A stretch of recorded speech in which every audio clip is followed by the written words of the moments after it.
Alright, so now for this one, we're actually going to be removing a motor.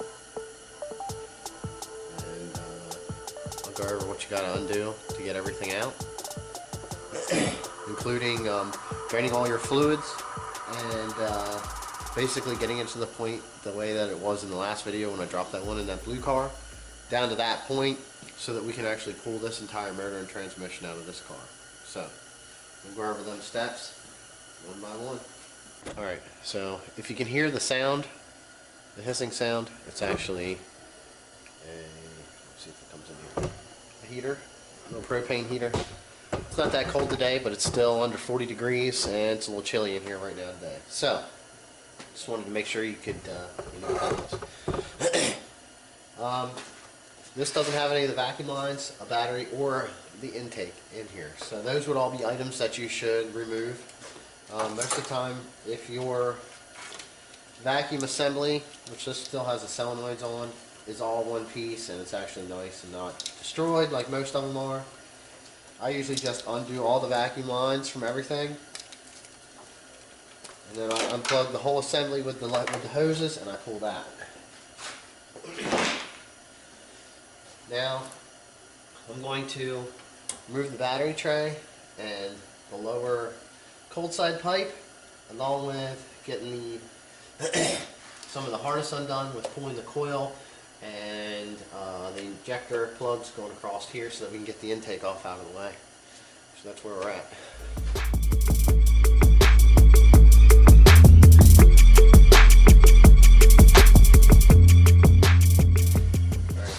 Another thing is, anytime you're undoing your fuel rail, you always want to pull your fuel relay. I kind of just like stick it in the other one here, that way it doesn't get lost. But that's in case you have to power up the harness to mess with windows or anything else inside the vehicle. That way you're not cycling your key out, you're pumping fuel all over the place. But you need to remove this here too. Alright, so now I'm going to remove the 210s that hold the cable on. And I'm going to remove all the intake bolts and the fuel line.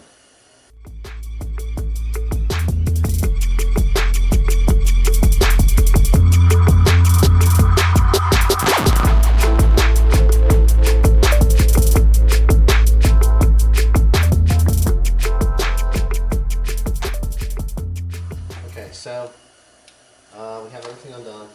I like to remove the fuel line entirely, because these can be easily damaged.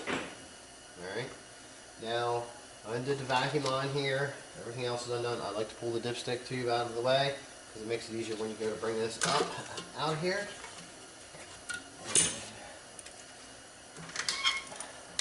Slide that out of the cold side pipe, everything else out of the way.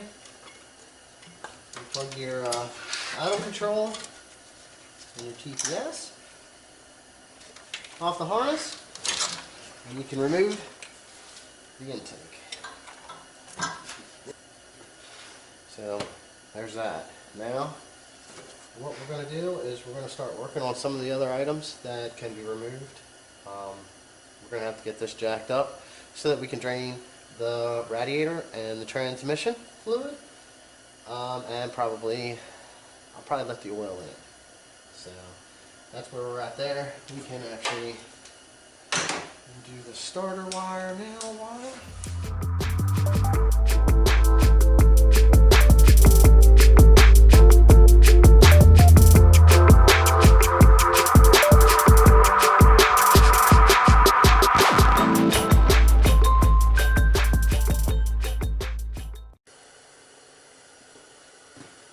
Now that it's up, we're going to start taking some of the stuff off on the bottom, like the wheels, and then we'll start getting ready to pull the axles out of the transmission. We still got to drain our fluids though.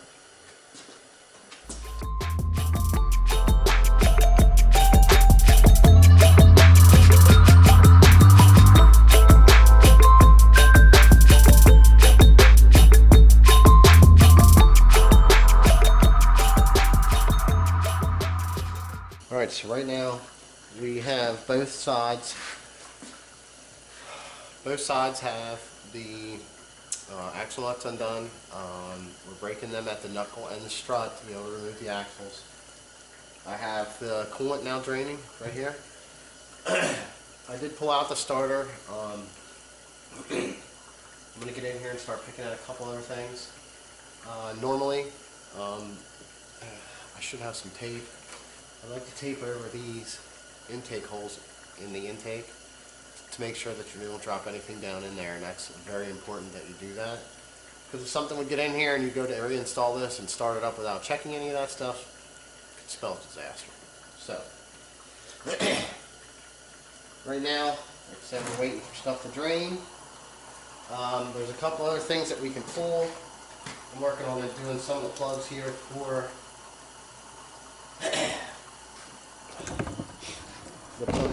the harness. This one here is the knock sensor. Your crank trigger is actually right down here, which is below the starter. That's the application of that.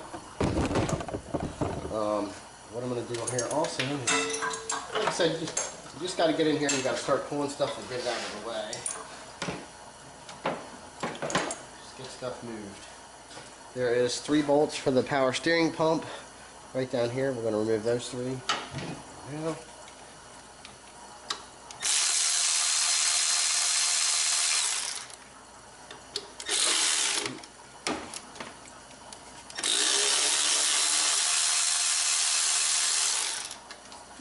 Now, in all reality, when you do this, you should remove the belt, which I did not.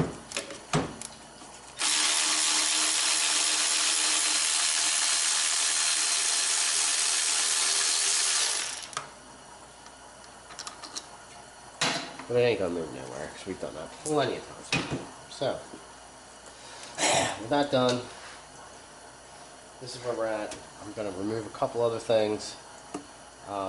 This battery and this camera is about ready to say goodbye, so we're gonna have to change over to the battery. And I'm also trying not to make this video take hours long. So that's where we're at up here.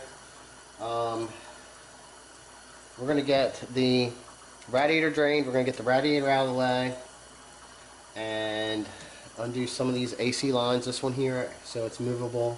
Then we can get this moved. The power steering line bracket does go right here, so we're going to remove this. That way our lines are here, so we can like let that hang out. Usually what I do is I take the radiator and everything out of the way, and then I set the power steering pump down on the core support so that you can lift this up out. To remove the belt, you need a 15 mil on the tensioner. Sorry, my mind's slipping me today a little bit. 15 mil on the belt there, then you can get that off. And then we're going to remove, once this is out of the way, it'll make it a lot easier to get to that. Your fans plug in down here on the very bottom. You're going to want to unplug them as we're waiting for our rad to drain. We're going to, like I said, I'm going to get these 15 mils out that are holding this bracket in here. They got to come out anyway because I'm separating the motor from the transmission, but we are still pulling it out all in one assembly. So I'm going to get that stuff there undone. Maybe this lower rad hose, that way that can be moved out of the way. And we'll go from there.